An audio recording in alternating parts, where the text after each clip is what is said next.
Hello everyone, Andrew Jeffrey here and welcome to this video on another mathematical misconception. This time it's angles on a straight line. So let me show you something that a friend of mine showed me on Twitter recently. So here's a fairly standard GCSE question.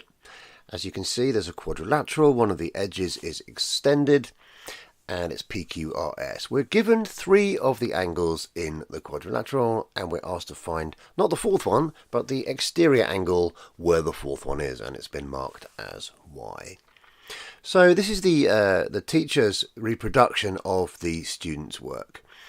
So first of all, he spotted that it was a quadrilateral, which is good, and realized that he knew something about the four angles in a quadrilateral and quite rightly added the three angles in the quadrilateral together to give 311, subtracted that from 360, and that gave him the angle that was missing, 49.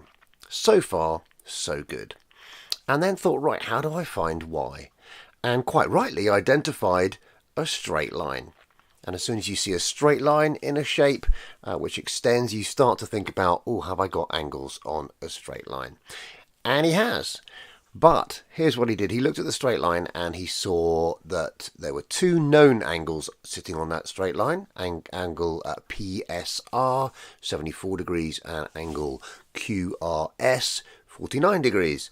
And so added those together, or rather subtracted both of them from 180, and that gave an answer of 57. Oh, hold on.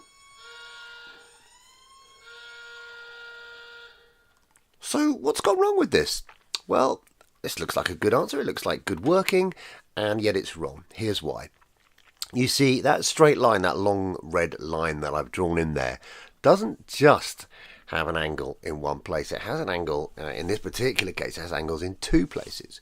And the angles on a straight line rule should probably be more helpfully described as angles in a semicircle.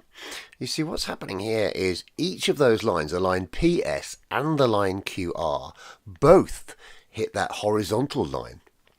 And at each there is a semicircle, and each semicircle is worth 180 degrees. Maybe if I put it slightly like this, it might be easier to understand. Check this out. So here is my car, rather lovely car, and you can see the red line is still there. This time it's the base of my windscreen, but each wiper has moves through an arc of 180 degrees. And what we need to practice if we want to get these kind of questions right is isolating and focusing on each section in turn. So for example, you see these 2 points here. Each of these points there is a semicircle as the wiper blade moves around. Don't forget, angles are amounts of turn often. That's a good way of thinking about them. So if I cover this one up, can you see that the angle to the right of that wiper is 74? So the angle to the left is 180 minus 74, 106 degrees. And you can do this with your hand, you can do this with a piece of paper when you're actually looking at a question. So if I come and cover this one up, now I think it's much easier to see that angle Y is 180 minus 49, because those two angles there are the semicircle. They are what we mean when we say a straight line. We mean a semicircle, 108 degrees, half of a 360 circle.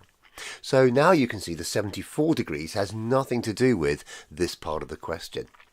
Let's take that image back and put it in our original question, and now I think you can see we're in a position to smash this one. So now I can tell I've got 180 along that line at the point R, so I take the 49 from 180 and that gives me 131 degrees. Oh, and guys, just one more thing. For goodness sake, don't forget to actually, after all that hard work, write the answer. All right, I hope that's been useful for you, and next time you see a question like this, you will absolutely nail it. All right, cheers.